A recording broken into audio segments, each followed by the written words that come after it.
Awalnya memang berat, namun ternyata seiring berjalannya rasa syukur itu, banyak manfaat yang akhirnya saya dapatkan ketika menjadi mahasiswa umrah.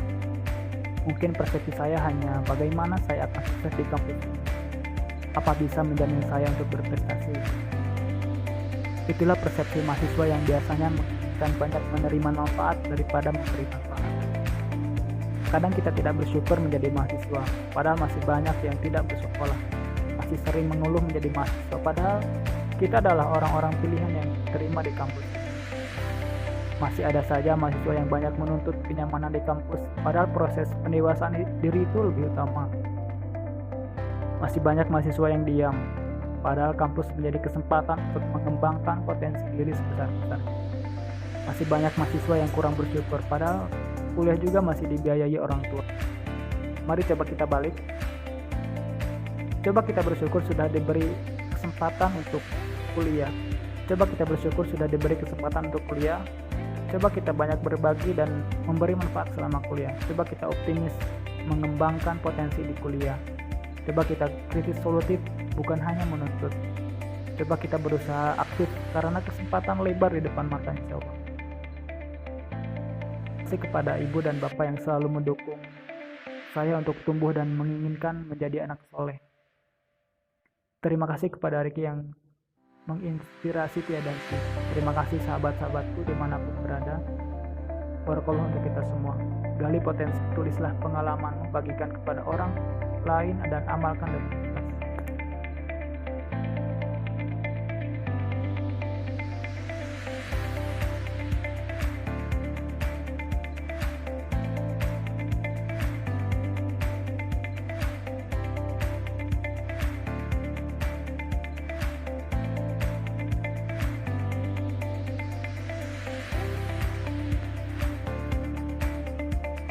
CV Mitra Laut Batam berdiri pada tahun 2010 yang terletak di Kampung Teluk Air, Kelurahan Stokok, Kecamatan Bulang, Kota Batam. Pembangunan awal usaha budidaya ini bermula dari pembesaran ikan kerapu cantang pada awal tahun 2010. Semua fasilitas usaha pembesaran secara bertahap untuk operasional kegiatan budidaya di CV Mitra Laut Batam. Untuk operasional kegiatan budidaya di CV Mitra Laut Batam berasal dari modal pribadi dan dukungan pemerintah provinsi melalui Dinas Kelautan dan Perikanan.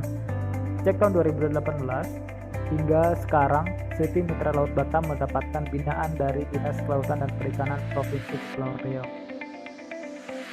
Jarak tempuh dari pelabuhan domestik Telaga Punggur itu sekitar 30 km.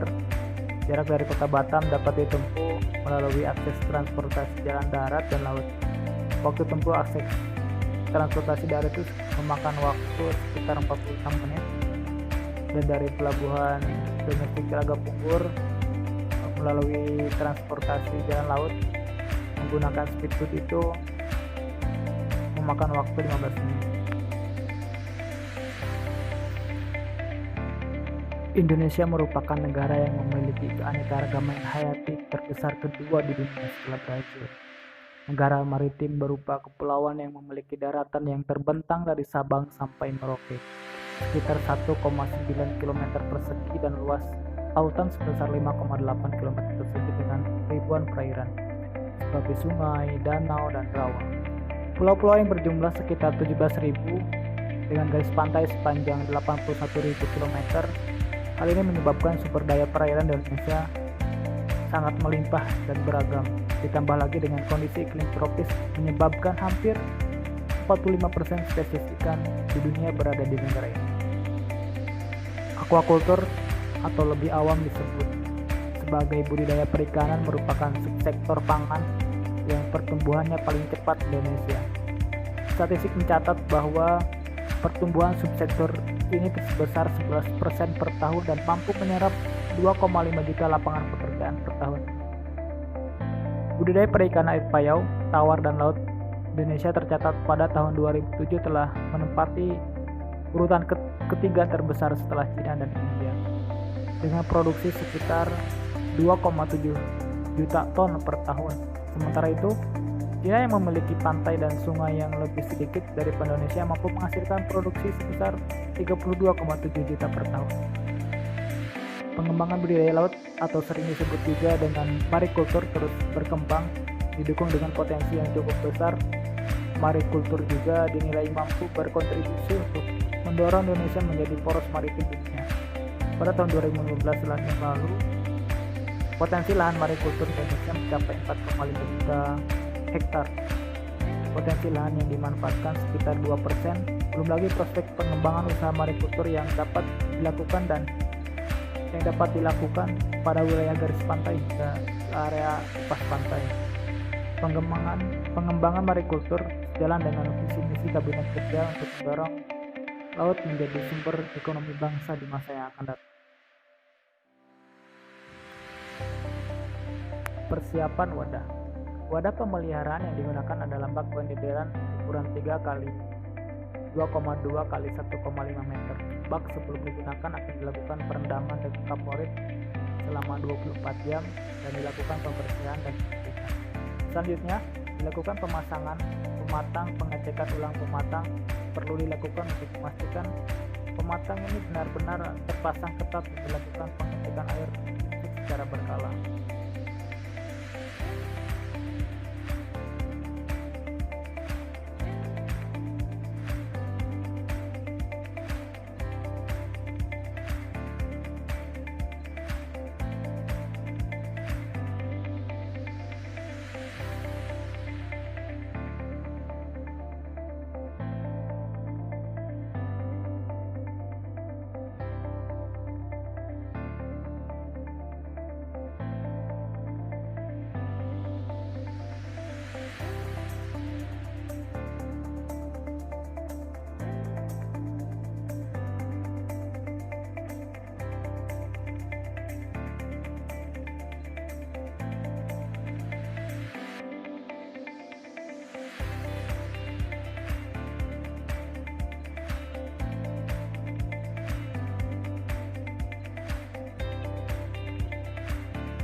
Pemesanan benih ikan kerapu cantang dilakukan 2 minggu sebelum pengiriman. Benih yang dikirim dicek terlebih dahulu agar terhindar dari berbagai penyakit, baik itu yang diakibatkan oleh bakteri, virus, dan lainnya, termasuk ikan yang cacat. Pemilihan benih ikan kerapu cantang yang sehat itu bertujuan untuk menghindari kematian pada saat pemeliharaan. Ikan yang telah sampai sebelum ditebar akan dilakukan aklimatisasi agar suhu pada kantong plastik packing sama dengan bak pemeliharaan. Pada dasarnya, ikan yang memperoleh kecukupan nutrisi dari pakan dengan kualitas dan kuantitas yang memadai akan tumbuh dengan baik dan tidak mudah terserang penyakit. Pakan akan membantu terciptanya sistem ketahanan tubuh pada ikan. Sistem ketahanan tubuh tersebut akan menciptakan imunitas atau kekebalan terhadap serangan penyakit dan sangat dipengaruhi oleh sistem hormonal. Pakan yang digunakan dalam pendidiran ikan kerapu cantang berupa pakan pelet Otohime EP2 sampai EP6 dan juga pakan udang rebon. Pemberian pakan secara ad libitum, yaitu sebelum diberikan pakan ditimbang terlebih dahulu untuk mengetahui total konsumsi pakan per harinya.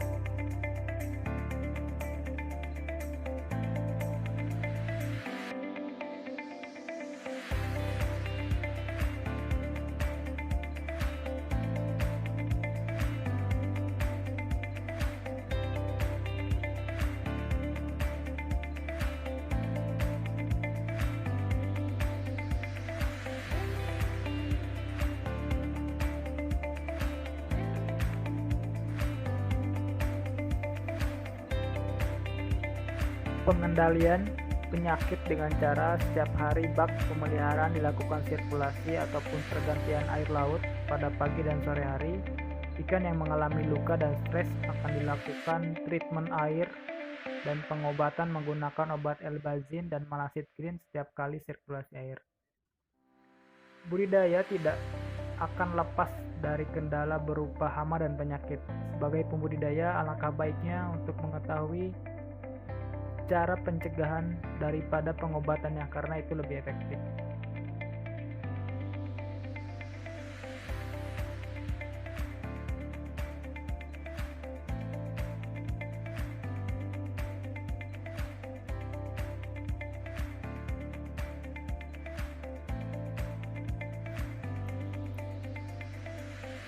Sorting ataupun grading bertujuan untuk pengelompokan ikan yang berdasarkan grade ukurannya. Selain itu, sortir dilakukan juga bertujuan untuk memenuhi ukuran-ukuran ikan yang diminati.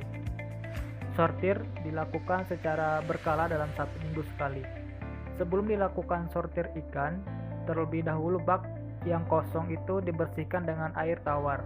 Kemudian diisi air laut dengan volume sekitar 25 cm.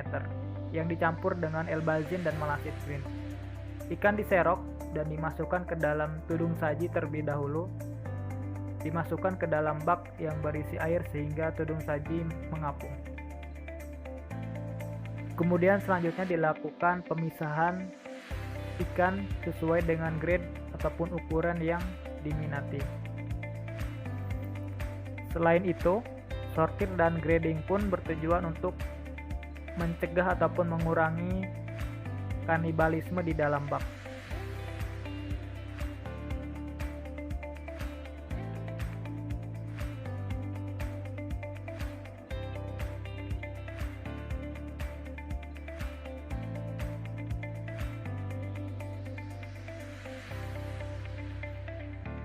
Perawatan bak pemeliharaan.